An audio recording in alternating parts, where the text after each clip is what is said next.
What's up everyone, the Game2K2 here again, and today I'm taking a look at the video game adaptation of Harry Potter and the Sorcerer's Stone.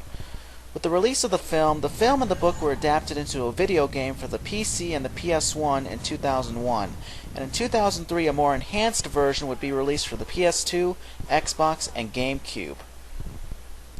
The PC and the PS1 version was a mission and puzzle based game. Both versions differed in a lot of ways in terms of missions, mainly due to a lot of the PS1's limitations. Obviously on the PC, missions could be made longer and in a lot of ways more elaborate, while the PS1s were toned down and kept pretty short overall.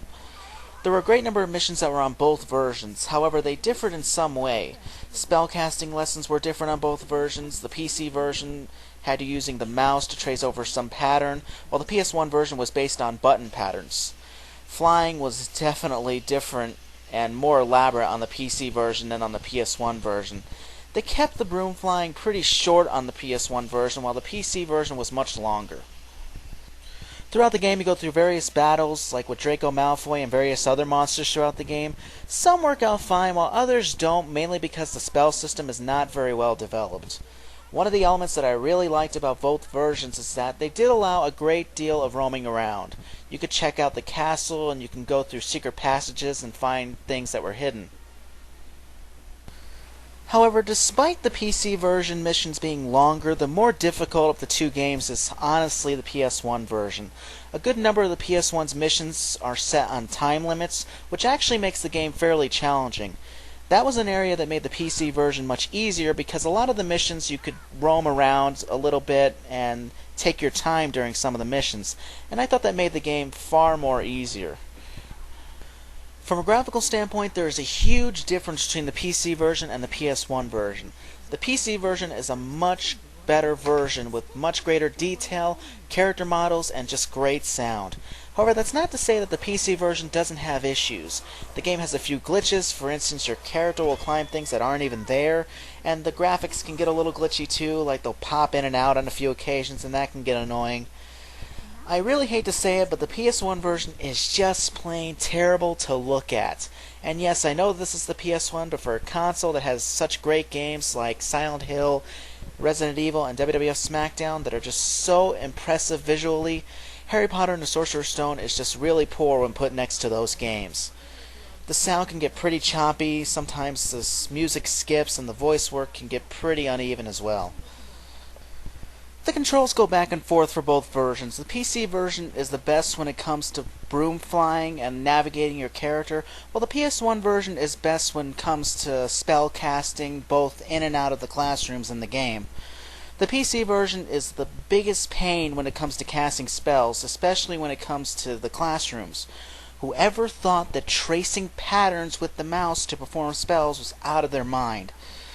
The PS1 is just as bad when it comes to flying the broom. The D-pad will just not cooperate when flying because turning is incredibly hard. Overall, I like the concept that they were going for, and I think that some of it pays off. However, the ideas that don't work out too well stick out like sore thumbs and really hurt the game. The 2003 version for the PS2, Gamecube, and Xbox is a completely different game from the 2001 version. Warhog Games developed this version and went for a much different gameplay setup. The puzzle elements that were in the original version are almost completely absent in this version, so they don't play as big of a role as they did in the original game. However, a few of the missions from the original game do appear in this version. For instance, the broom flying holds a very strong resemblance to the original game. The story follows the book and the film far more closely, so a lot of the missions revolve around the story.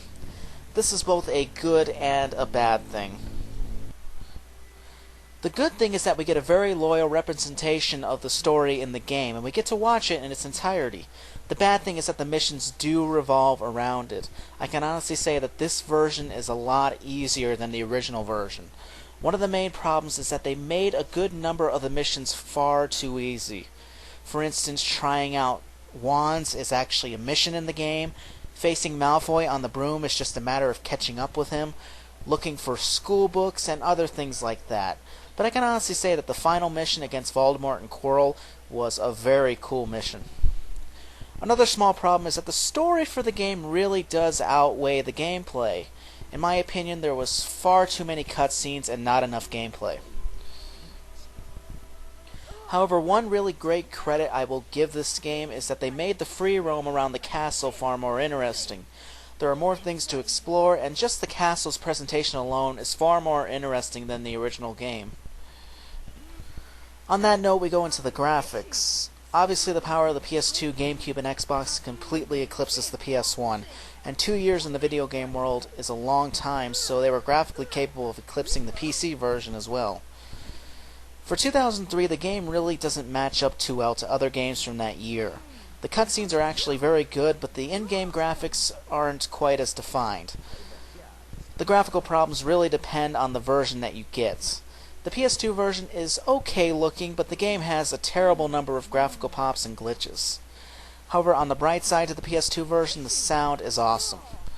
The Gamecube version is far less glitchy, but it suffers in other areas.